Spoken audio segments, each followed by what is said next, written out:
mas o mundo que provém, mas o Espírito que provém de Deus, para que pudéssemos conhecer o que nos é dado gratuitamente por Deus. Vou repetir o verso 12.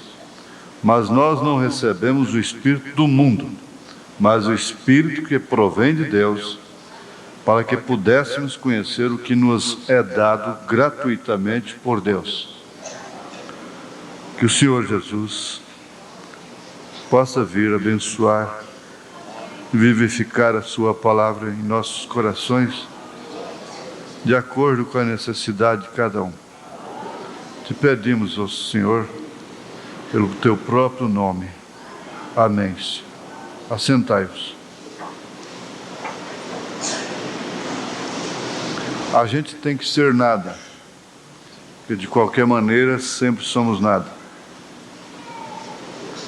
Até que seu coração seja mudado.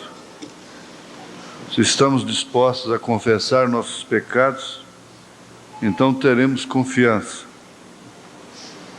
Eles morreram confiadamente com corações limpos. São tópicos muito importantes. Encontramos no quarto selo, sexto selo, quinto selo. A gente tem que ser nada. O que realmente somos. Até que seu coração seja mudado.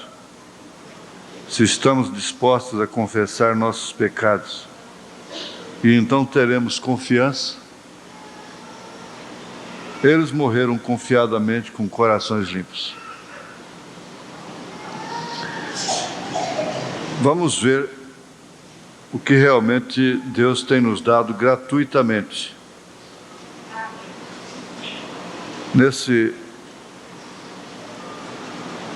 Nessa linha de palestra, porque é o que vamos ter, não estudando propriamente os mistérios apocalípticos dos selos, mas sim o mistério da vida prática, que é um grande mistério. Aliás, é o principal.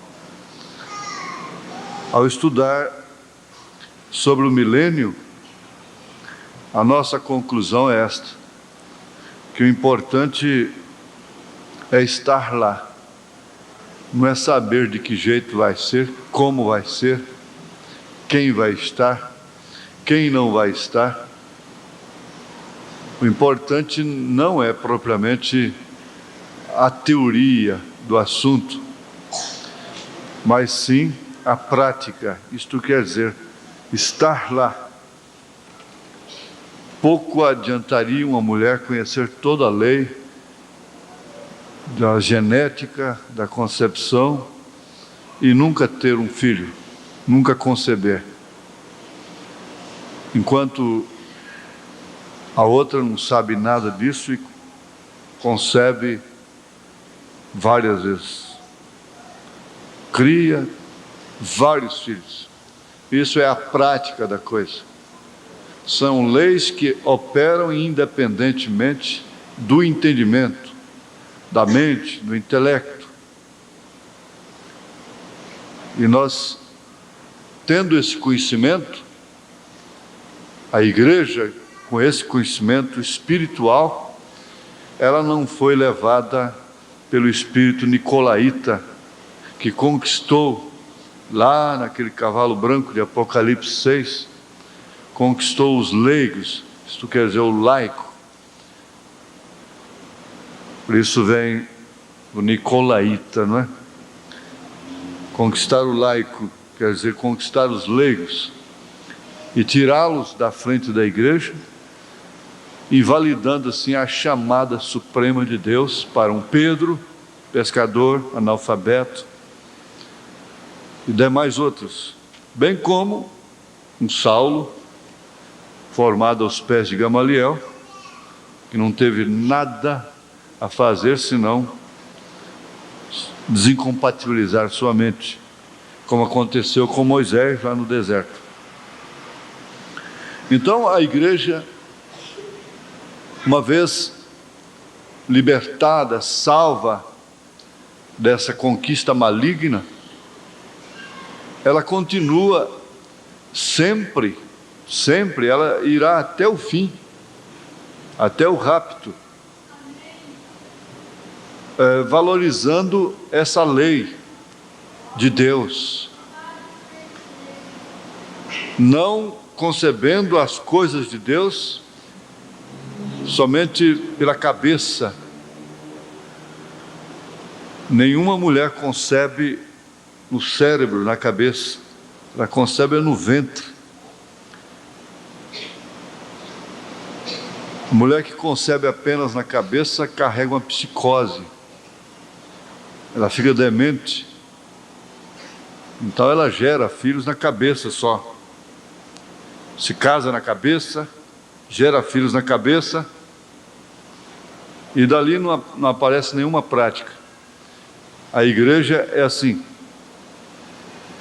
A igreja natural, a carnal, ela concebeu na cabeça, mas não concebeu no ventre. Por isso não pode dar à luz o Filho. O Filho é o Senhor Jesus Cristo. Essa é uma linguagem que não tem erro para ela, não tem essa comparação, não existe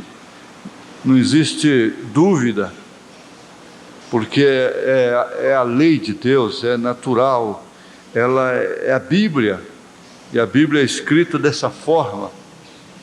Paulo, quando falou do casamento do homem e da mulher, disse: eu estou vos falando do mistério de Cristo e da igreja. E isso vem em coesão desde o ventre do Gênesis até o Apocalipse. Agora,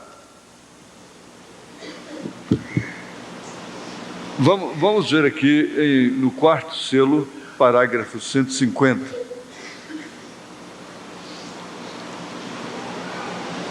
Agora, nos últimos dias, de novo tem prometido enviar um mensageiro para chamá-los e restaurá-los à fé original da palavra,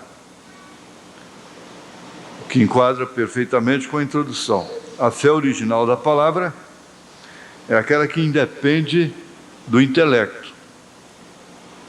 Maria não podia de forma alguma entender, quando ela quis perguntar: como eu vou conceber esse menino sem conhecer varão? Então o anjo logo disse que ela conceberia por obra e graça do Espírito Santo. Ela não titubeou, ela não discutiu, ela disse: cumpra em mim segundo a tua palavra. E é o que acontece com a igreja, a qual ela representa na Bíblia, porque Maria representa a igreja,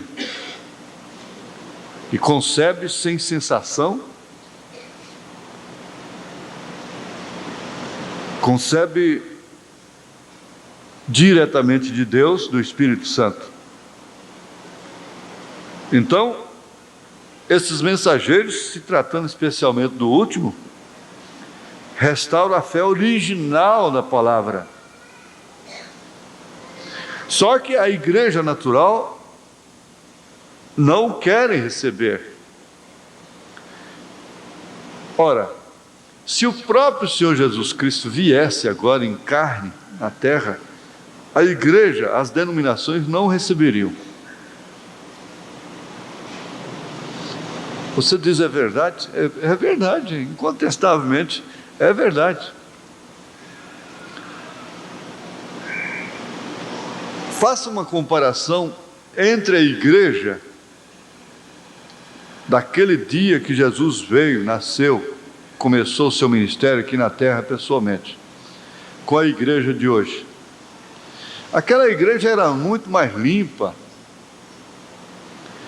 muito mais genuína, muito mais autêntica. Ela não recebeu. Por que o receberia agora? De forma alguma. A igreja não o receberia nesta era. Nós conhecemos uma história, um tratado de uma igreja que estava precisando de pastor. Essa igreja é muito conhecida no mundo todo, tradicional. Então um diácono da igreja traçou o perfil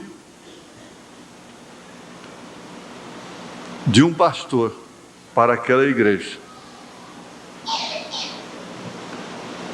Mas ele traçou o perfil, ele tirou o retrato falado do pastor das cartas de Paulo, em relação às mulheres, em relação aos empregados, aos patrões, a conduta e ordem da igreja. Quando ele apresentou o seu candidato, eles perguntaram: mas que pastor é esse? Ele disse: é Paulo. Disse: não, mas ele não serve para ele. Com essas exigências todas, ele não serve para nós. Paulo não serviria para ser pastor de nenhuma denominação hoje. Eles dizem que Pedro foi o primeiro papa. Deixa que Pedro viesse agora, ressuscitasse agora, e vê se a igreja católica, apostólica romana, o receberia. De forma alguma. Para começar, ele não tinha ouro nem prata. Para começar, ele era casado. Tinha sogra, Jesus curou a sogra dele. Para começar, ele batizava em nome do Senhor Jesus Cristo. Para começar, ele não creu em 3 pessoas distintas. Ele disse: tu és o Cristo, Filho de Deus vivo, habitar. E quando ele mostrou a posição da mulher na sua carta, 1 Pedro capítulo 3, e quando ele mostrou aquele quadro ali é de São Pedro, ó. Ele é basicamente de São Pedro: fé, virtude, conhecimento, temperança, paciência, piedade e amor fraternal. Você acha que São Pedro seria acatado pela Igreja Católica hoje? Ele não aceitaria adoração. Quando Cornélio ajoelhou-se aos seus pés, ele não aceitou. Como é que fica a coisa? Agora você diz: Paulo sim. Deixa Paulo vir aqui. Será que eu gostaria de ter Paulo comigo? Será que você gostaria de ser pastoreada por São Paulo?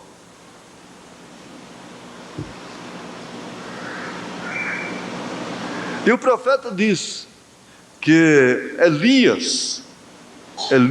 o profeta Elias, chegasse hoje na sua porta, você talvez teria que tampar o nariz para mandar ele embora assim, ó. Vai embora aqui, não te aguento.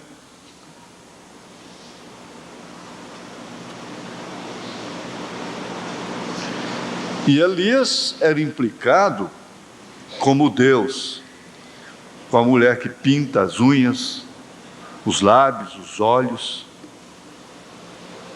e assim por diante. Ora, tudo isso caracteriza o mensageiro original, da palavra original.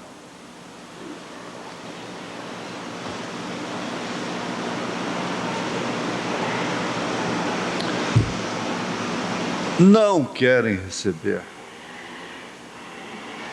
Nós vamos ver aqui na frente que ser batizado só em nome do Senhor Jesus Cristo não quer dizer tudo. Crer no profeta não quer dizer tudo.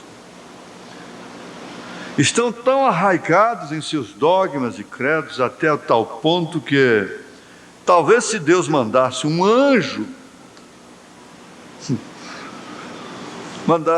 então, porém Deus não opera dessa maneira. Ele não pode mandar um anjo.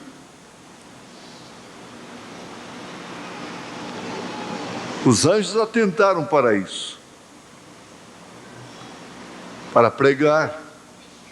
Você já pensou, um anjo celestial, você reunia aqui, a igreja se reunia, de repente ele aparecia aqui, batia as asas, descia aqui, matava logo quem tinha que morrer, curava quem tinha de ser curado, depois voava, desaparecia no teto e ia embora. Não tinha filho, não tinha mulher, não tinha sexo, não tem problema, não tem que botar gravata, nem roupa, nem... Seria bom, né? Mas ele toma alguém ignorante e até estúpido, sem educação, que quase é analfabeto, e toma essa classe de pessoa, porque não é nada, e pode operar através dela.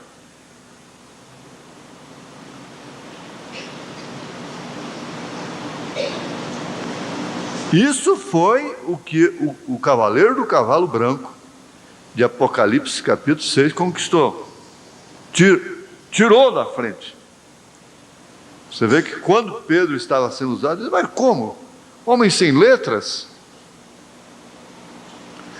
Portanto, se alguém pensa ser algo grande, ele não pode utilizá-lo. Deus não depende da esperteza, do gênio, de ninguém. Aquele grande inteligente. Não. Deus não pode utilizar a ninguém que queira ser algo grande. Sempre tem operado assim. A gente tem que chegar a ser nada. Absolutamente nada. Para então ser algo para Deus. Mas nós carregamos naturalmente uma incumbência de sermos algo, queremos ser algo.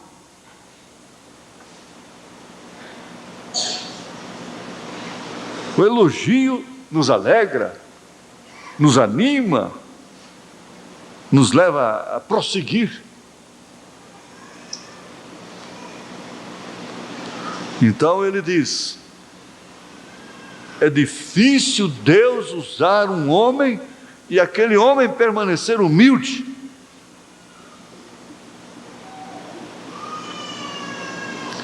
É difícil Deus usar um homem e aquele homem continuar gostando da humildade, sentindo-se bem com as pessoas humildes. É difícil.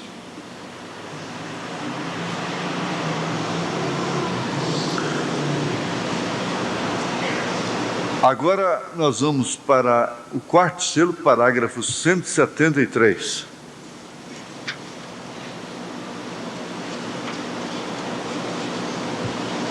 Esse aqui nos causa assim um tipo de, até um certo desespero. É só o 173 do quarto selo. Agora, sendo batizado no nome do Senhor Jesus Cristo, é muito correto. Aliás, é o único batismo que existe na Bíblia, no Novo Testamento. Os apóstolos, é em nome do Senhor Jesus Cristo. É o batismo de Pedro. Atos dos Apóstolos, capítulo 2, verso 38. Arrependei-vos e cada um de vós seja batizado em nome do Senhor Jesus Cristo. Eu nunca vi o Papa repetir essa ordem de Pedro. Ora, se ele é o sucessor de Pedro, como pode ter outro batismo então? diferente do de Pedro. Isso é correto. Só que não é também tudo. Não é a obra completa. Você não anda 1000 metros sem andar o primeiro metro.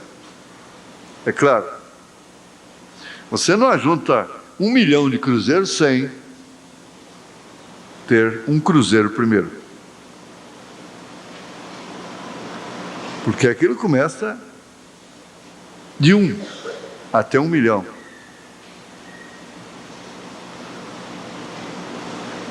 Porém, não é uma obra completa. Não é 1 milhão completo. Falta muito. Não, senhor. Vocês não podem ficar descansados somente nisto. Porque sois batizados de uma maneira correta. Sendo batizado de uma maneira correta, então deve-se viver de uma maneira correta. Você poderia ser batizado 50 vezes dessa maneira correta, e não lhe seria de nenhum proveito até que seu coração seja mudado. Tudo tem que ser unido, entrelaçado. Por quê? Dali parte uma jornada. Se você não pode se batizar em nome do Senhor Jesus Cristo, ora, se você não pode o mínimo, como você poderá o máximo? Quem é fiel no mínimo será fiel no máximo.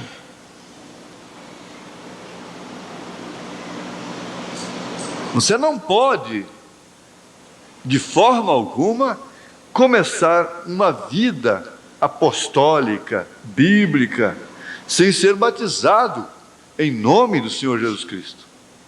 É claro.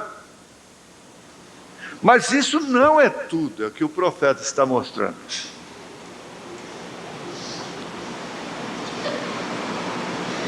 Agora, esses comentários todos estão dentro dos selos? Com que razão? Com qual objetivo?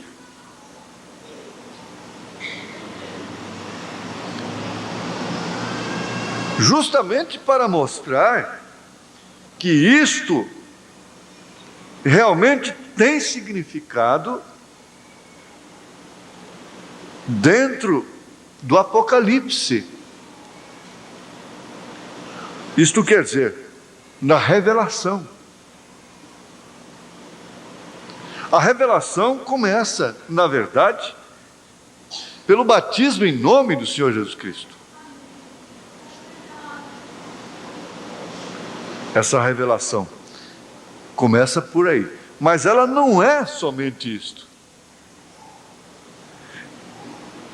Isso é como o início de uma viagem, somente isso. Então ela dá o início para uma mudança radical, completa em sua vida, porque essa mesma escritura que diz: arrependei-vos e cada um de vós seja batizado em nome de Jesus Cristo, diz: e recebereis o Espírito Santo. Não há uma pessoa que receba o Espírito Santo e que não tenha o seu coração mudado. A conversão do profeta não tirou do seu sangue, da sua natureza, a caça, a pesca, mas tirou o mau gênio. Aquela natureza mesquinha, aquela natureza polêmica, questionável,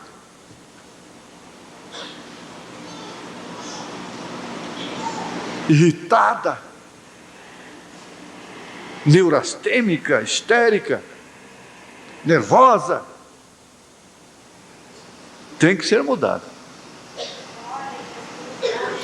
Agora, sem essa mudança, não há novo nascimento. Não há novo nascimento sem mudança. Todo mundo que quer explicar o que é o novo nascimento se embaraça, porque o novo nascimento é como o vento.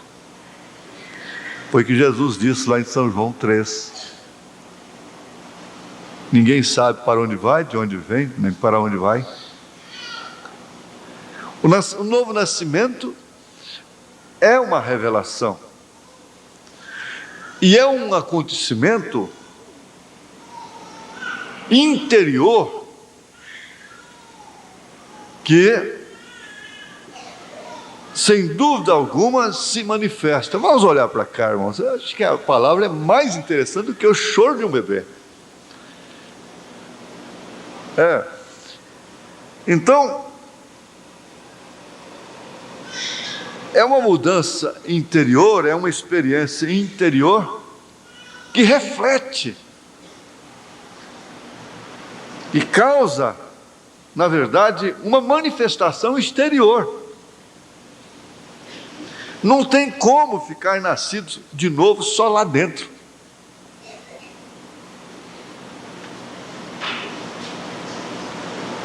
Só na alma.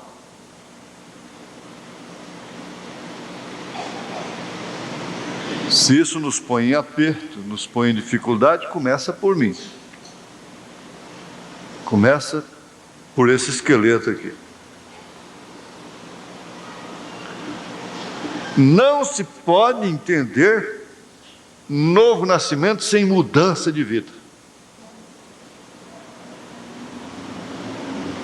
Sem mudança de coração. Então perguntaram para ele: irmão Brana, como é que eu vou fazer para amortecer, para aplacar esse mau gênio? Ele disse: aplaque seu mau gênio com oração e lendo a palavra.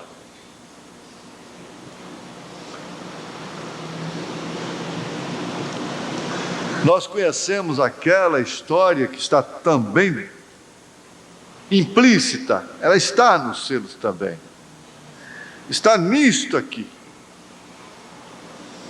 daquele velho índio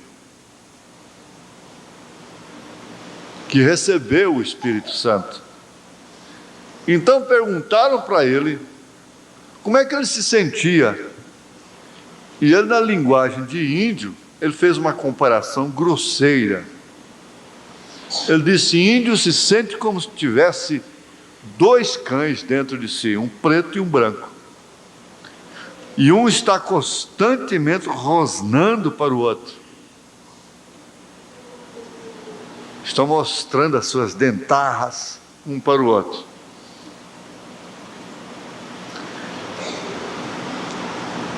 Mas perguntaram: e qual dos dois que vence? Ele disse: é aquele a quem índio mais alimenta. Agora, você sabe perfeitamente quando você está alimentando a carne, dando vazão para ela. Você sabe que nós obedecemos os menores toques da carne, dos sentimentos. Nós obedecemos. Sente de comprar, corre e compra. Sente de vender, corre e vende. Sente de vestir, corre e veste. Sente de cortar, corre e corta. Sente de tingir, corre e tinge. Sente de usar, na mesma hora. Tudo que você sente que está a seu alcance, no físico, material, você usa. Tudo que você sente de usar, de comer, de beber. Mas veja quanta coisa espiritual você sente e você resiste.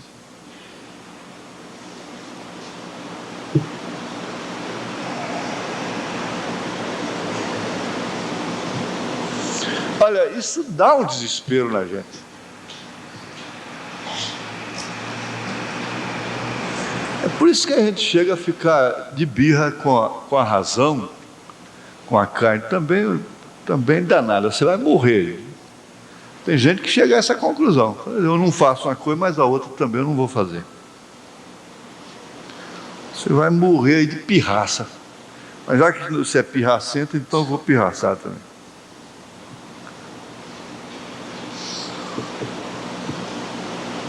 Mas é de se observar isso, ou não é? Com tudo que nós temos hoje, dá vontade de comer uma pizza, só telefonar, a pizza vem na porta. Isso não falando de passos pecaminosos. Isso não falando de outras coisas. Que é tudo a toque de botão também. A carne está muito folgada. Está chorando demais. Nós temos gente aí fazendo cirurgia de luxo, enquanto eu estava vendo corredores e corredores de pessoas, crianças morrendo à míngua, numa fila esperando uma consulta médica, morrendo por necessidade de vida.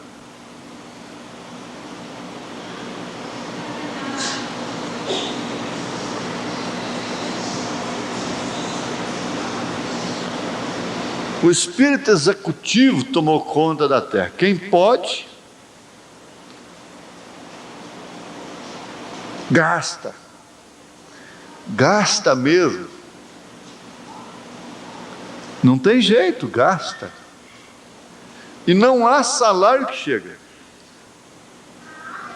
Ganha 3 milhões, não dá. Passa para 5, não dá. Passa para 10, que não dá. Mas é inflação, isso é inflação. Passa para 20, não dá. Passa para 30, não dá. Não.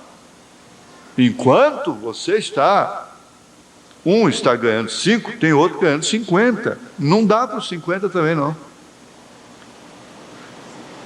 A mulher dele anda mais insatisfeita do que a sua. O carro para ela tem que ser 0, todo ano. E se não gostou daquele, já começa a maldizer. Vê na televisão o lançamento no outro, lá já fica. Roupa, não tem roupa que chega. Sapatos. Está enganado. E pode dar. Você diz: se eu tivesse ao menos metade daquilo.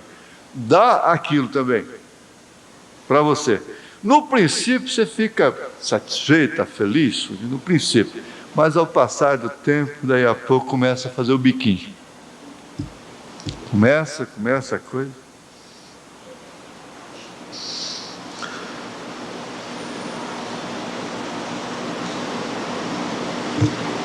Isso é de um modo geral. Generalizou. Não há ninguém dando graças, feliz, satisfeito, de alma, de coração. Não. Mas até que seu coração seja mudado. Isso é até que seu coração seja mudado.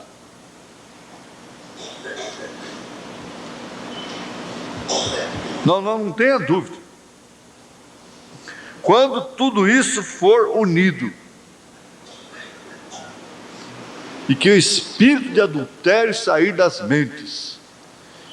Agora você assusta, porque adultério, quando se fala em adultério, só pensa na parte moral, só sexo. Não. Os adúlteros não são somente aqueles que prostituem, não. Que adultera sexualmente falando.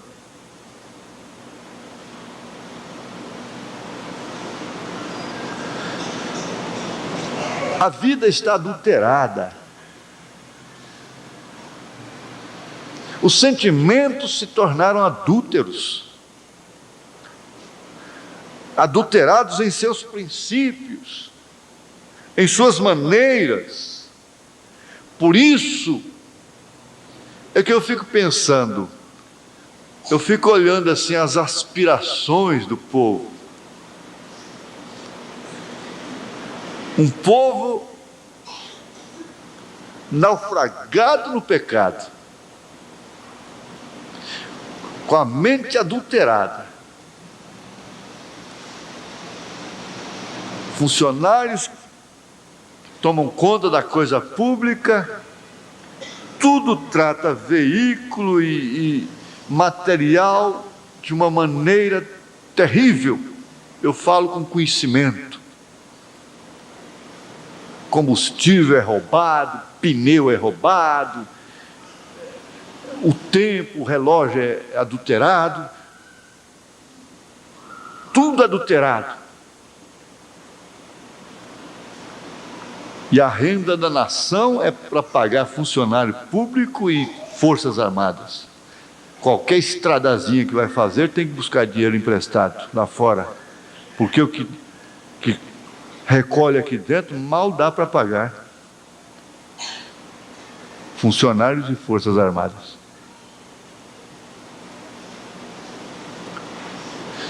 E esse povo pensa em carnaval, é em sexo, é cerveja, é praia, é futebol, é corrida, é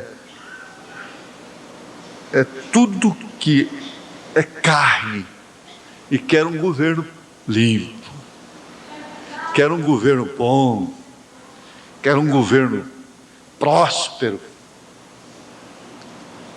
Que jeito! Não tem jeito. Como é que você quer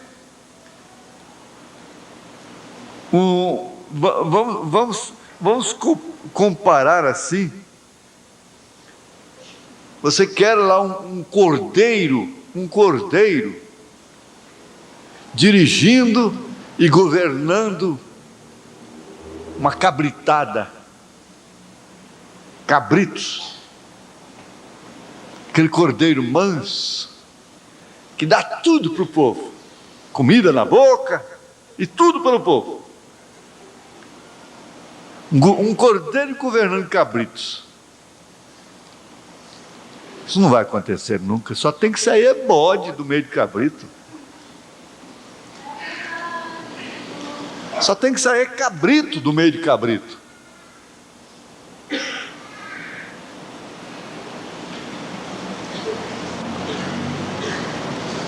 Se não houver uma mudança de coração, não há respeito pela coisa pública, não há respeito pelas coisas de Deus,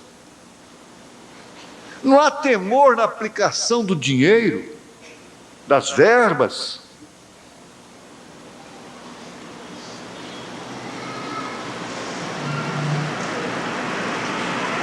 Não tem como, gente.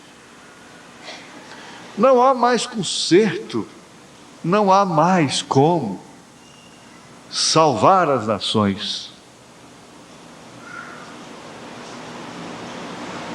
O problema é inteiramente individual.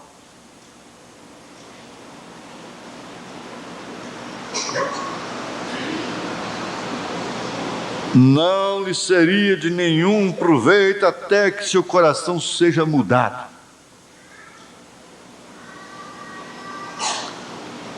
Quando o coração mudado, acontece isso aqui, é mudado, né? Aos Efésios,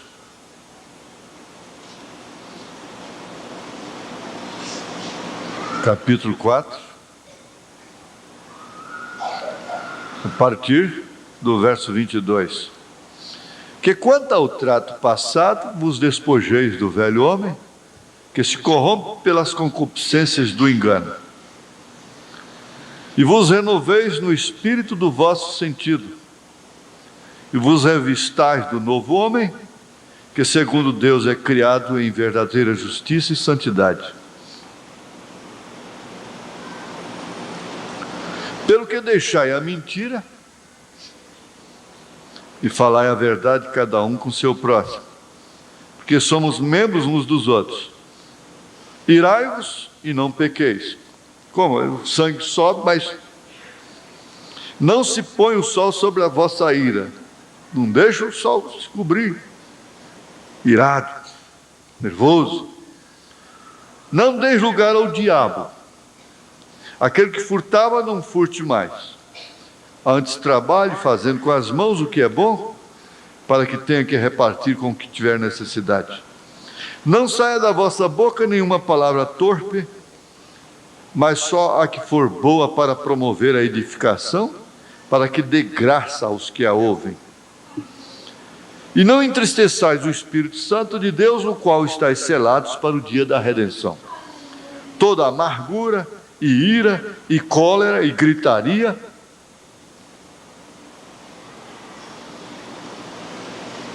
e blasfêmias, e toda malícia seja tirada de entre vós. Antes sede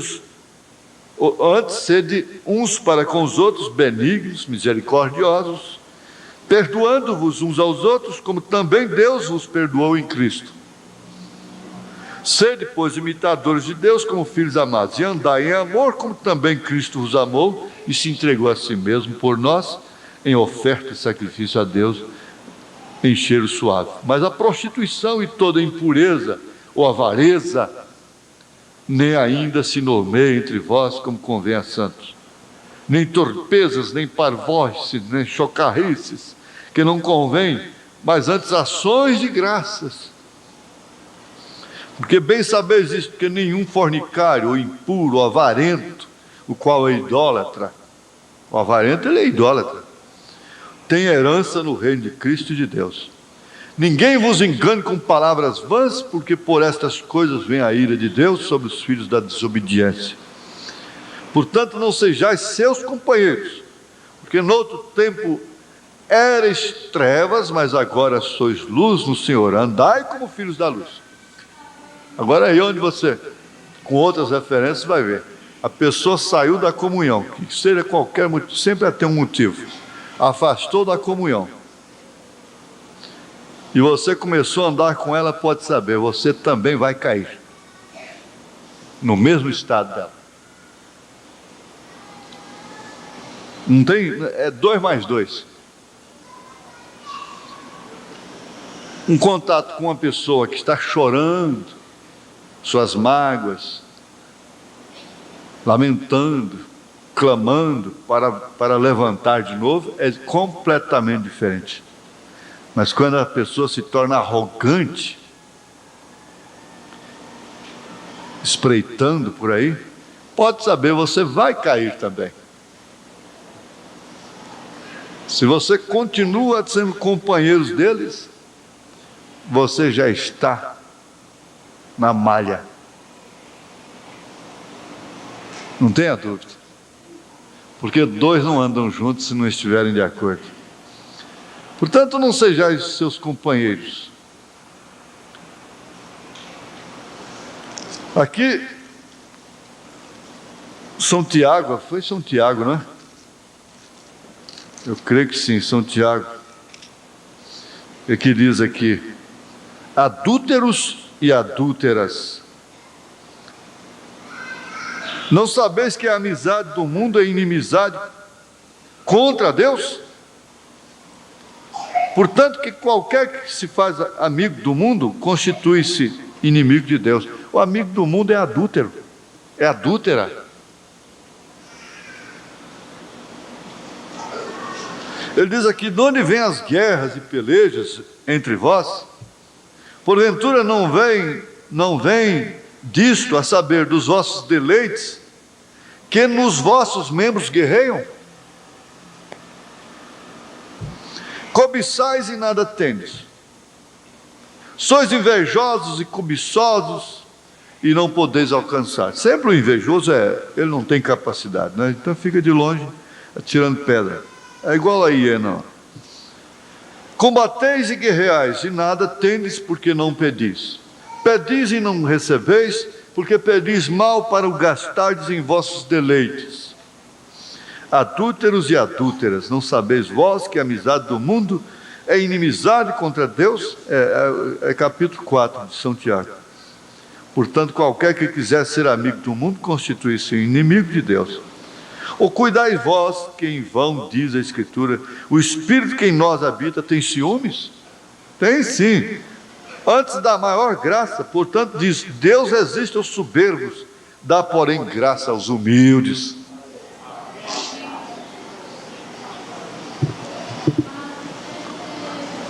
Está na hora de parar. Mas nós temos que, então, ir para o sexto selo, parágrafo 3. É o sexto selo.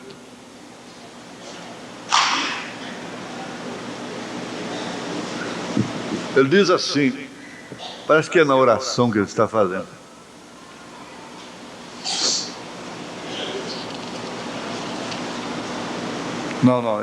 Ele diz, assim que se estamos dispostos a confessar nossos pecados e fazer o que é correto, e rogar por sua misericórdia e clamar a Deus, Ele está disposto a conceder-nos o que lhe pedimos.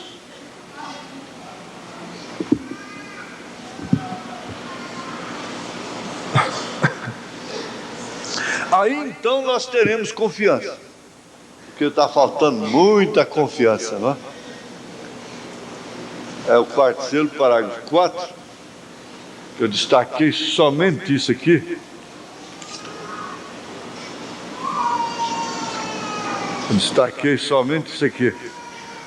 Damos-te graças pelo que Ele tem sido para nós e confiamos que permanecerá conosco enquanto seguimos viajando. Enquanto nós estamos viajando aqui, Ele permanecerá conosco. Isto quer dizer, nós temos confiança de que Ele está conosco. Eu não vou tecer comentário, porque o nosso tempo já esgotou. E aí vem o quinto selo, 79.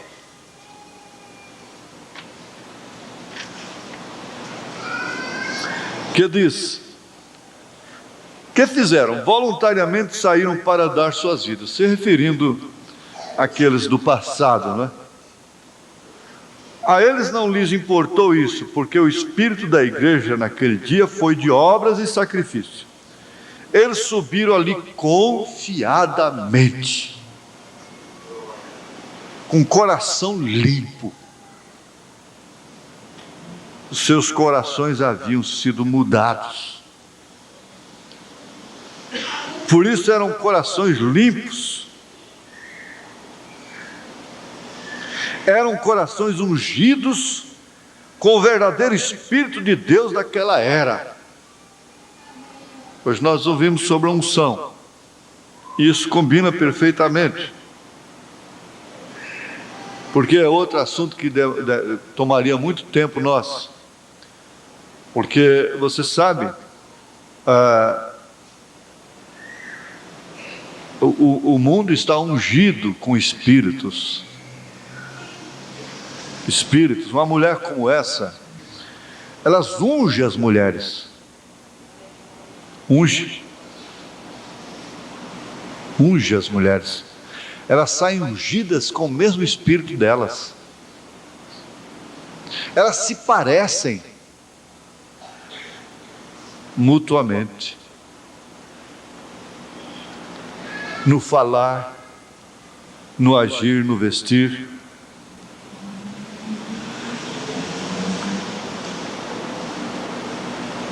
Agora, a gente percebe quando a gente está ungido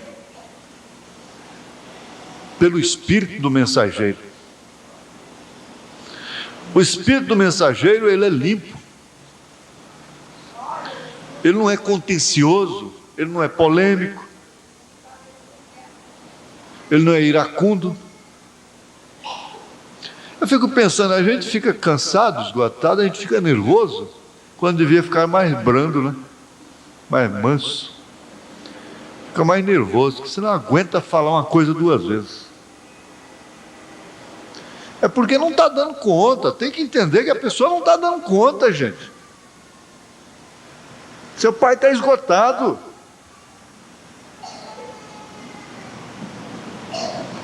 Essa é a verdade. E não há, nós estamos no mundo de uma mocidade cansada. Nem mesmo esses lutadores de boxe, na época do irmão Branham, 30 anos atrás, já não eram mais o que eles tinham sido no passado. Eles estão desmontando aí no ringue. O profeta comenta isso. Uma mulher para dar à luz aí mais de 3 filhos é um milagre. Juntando com a concupiscência, né, da carne dela também. Associando uma coisa com a outra. Então o mundo está batizado. É como dizia o irmão Juca, esse está batizado. Esse recebeu.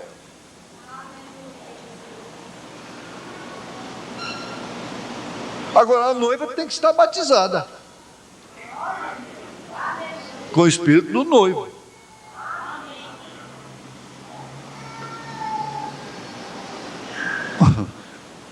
Como é que faz, não é? Diz, ó, gente, vocês, eu tenho que apelar para o irmão Branham e dizer, vocês não olham para mim não. Olha somente para isso. Olha somente para isso.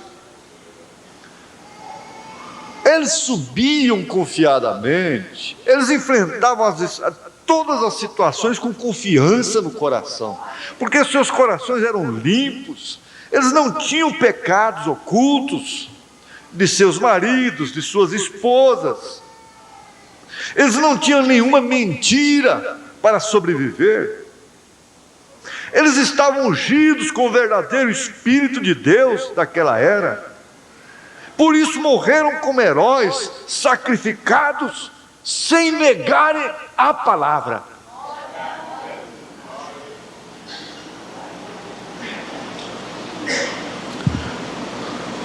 Fiquemos de pé. Eu pediria ao pastor Wagner Marques para fazer uma oração de encerramento, depois o irmão Elias espere a congregação. Você é um pregador do Evangelho também, e você está aqui por uma boa causa. Você não está doente, você está em necessidade e você quer um avivamento pentecostal para começar em sua igreja. Todos nós queremos isso. Vamos todos ficar de pé por um avivamento pentecostal.